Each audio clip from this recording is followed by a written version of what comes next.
ನನ್ನ ನಡೆಯುತ್ತೆ ಏಕಚಕ್ರಾಧಿಪತ್ಯ ಇದ್ದಂಗೆ. ಪಕ್ಷ ಅಂತಂದರೆ 4 ಜನ ಸೇರಿ ಕಟ್ಟದ ಪಕ್ಷ. ಇವತ್ತು ನಂದೇ ನಡೆಯುತ್ತೆ ಅಂತೇಳಿ ನನ್ನ ಹಿಂದೆ ಮುಂದೆ ಯಾರು ಓಡಾಡ್ತಾರೆ ಅಂಥವ್ರು ಮಾತ್ರ ಎಸ್ ಬಾಸ್ ಅನ್ನೋರು ಬೇಕು, ಜಿ ಹುಜೂರ್ ಅನ್ನೋರು ಬೇಕು. ಅಂಥವ್ರನ್ನ ನೀವು ಅಧ್ಯಕ್ಷರುಗಳು ನೇಮಕ ಮಾಡ್ಕೊಳ್ಳೋದು, ನಿಮಗೆ ಬೇಕಾದಂಥ ರಾಜ್ಯದ ಕಾರ್ಯದರ್ಶಿಗಳು ಮಾಡ್ಕೊಳ್ಳೋದು, ಪ್ರಧಾನ ಕಾರ್ಯದರ್ಶಿಗಳು ಮಾಡ್ಕೊಳ್ಳೋದು, ಉಪಾಧ್ಯಕ್ಷರುಗಳು ನೇಮಕ ಮಾಡೋದು. ಇದು ನಾನು ನಮ್ಮ ರಾಷ್ಟ್ರೀಯ ಸ್ವಯಂ ಸಂಘದ ಮುಖ್ಯಸ್ಥರಿಗೆ ಹಲವು ಬಾರಿ ನಾನು ಈಗಾಗಲೇ ಯಾಕೆಂದರೆ ಯಾವಾಗಲೂ ನೀವು ಗಮನಿಸಿರ್ಬೋದು, ಎಷ್ಟೇ ನೋವಾಗಿದ್ರು ನಾನೆಂದೂ ಕೂಡ ಮಾಧ್ಯಮದ ಮುಂದೆ ಬಂದು ಪಕ್ಷದ ವಿಚಾರಗಳನ್ನು ನಾನು ಹಂಚ್ಕೊಂಡಿಲ್ಲ. ಹಂಚ್ಕೊಳ್ಳೋ ಅಂಥ ಮನಸ್ಥಿತಿ ಕೂಡ ನಂದಲ್ಲ. ಆ ದಾರಿಯನ್ನು ನಾನು ಯಾವತ್ತೂ ಕೂಡ ಆಯ್ಕೆ ಮಾಡ್ಕೊಳ್ಳಲ್ಲ. ಆದರೆ ಇವತ್ತು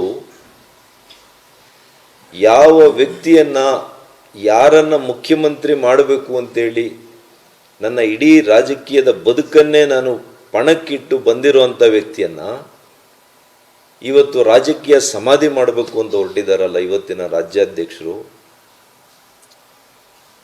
ಮಿಸ್ಟರ್ BY ವಿಜಯೇಂದ್ರರವರು, ಇವರು ಧೋರಣೆ ಭಾಳಷ್ಟು ಮುಖಂಡರುಗಳಿಗೆ ಈ ರಾಜ್ಯದಲ್ಲಿ ನೋವನ್ನು ತಂದಿದೆ.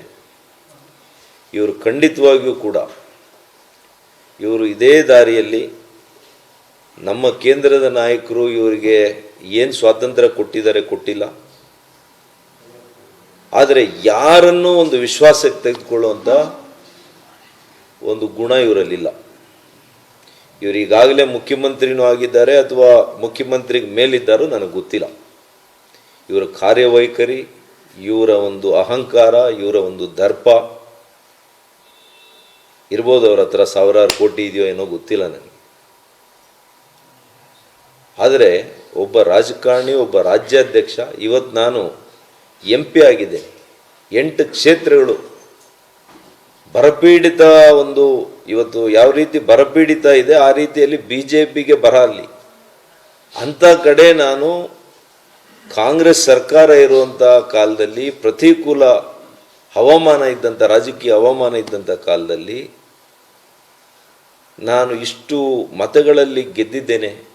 ಇವರೆಲ್ಲ ಹಿಂಬಾಲಕರು ಸೋಲಿಸಬೇಕು ಡಾಕ್ಟ್ರನ್ನ ಅಂತೇಳಿ ಟಿಕೆಟಿಂದ ಹಿಡಿದು ಚುನಾವಣೆಯಲ್ಲಿ ಏನೇ ಮಾಡಿ ಸೋಲಿಸಬೇಕು ಅಂತ ಸಿಟ್ಟಿಂಗ್ MLAs ಇವರ ಹಿಂಬಾಲಕರು.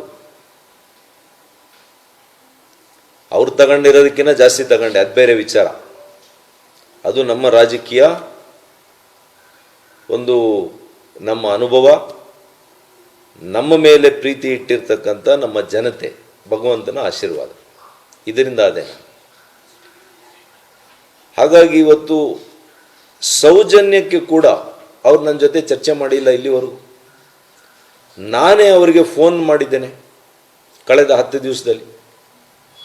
ಫೋನ್ ರೆಸ್ಪಾಂಡ್ ಮಾಡಲ್ಲ, ಮೆಸೇಜಿಗೆ ಉತ್ತರ ಕೊಡಲ್ಲ. 2 ಸಲ ಅಪಾಯಿಂಟ್ಮೆಂಟ್ ನಿಗದಿ ಮಾಡಿದರು, ಮತ್ತೆ ಅಪಾಯಿಂಟ್ಮೆಂಟ್ ಮುಂದಕ್ಕೆ ಹಾಕಿದರು. 2-3 ದಿನ ಆದಮೇಲೆ ಸಿಗ್ತೀನಿ. ಮಾನ್ಯ ನಡ್ಡಾಜಿ ಅವರಿಗೆ ನಾನು ಒಂದು ಮೆಸೇಜ್ ಕಳಿಸಿದರೆ ತಕ್ಷಣ ಅವ್ರು ನನಗೆ ಅಪಾಯಿಂಟ್ಮೆಂಟ್ ಕೊಡ್ತಾರೆ. RSS ಸಂಘಗಳಲ್ಲಿ ನಮಗೆ ಅಪಾಯಿಂಟ್ಮೆಂಟ್ ಕೇಳಿದರೆ ಪಾಪ ಕೊಡ್ತಾರೆ. ಎಂಥ ಹಿರಿಯ ಮುಖಂಡರುಗಳು ನಮಗೆ ಅಪಾಯಿಂಟ್ಮೆಂಟ್ ಕೊಡ್ತಾರೆ, ಕೇಳ್ತಾರೆ, ಸಮಾಲೋಚನೆ ಮಾಡ್ಕೊಂಡು ಏನೋ ಒಂದು ತೀರ್ಮಾನ ತಗೊಳ್ತಾರೆ. ಇಲ್ಲಿ ಸಮಾಲೋಚನೆನೇ ಇಲ್ಲ.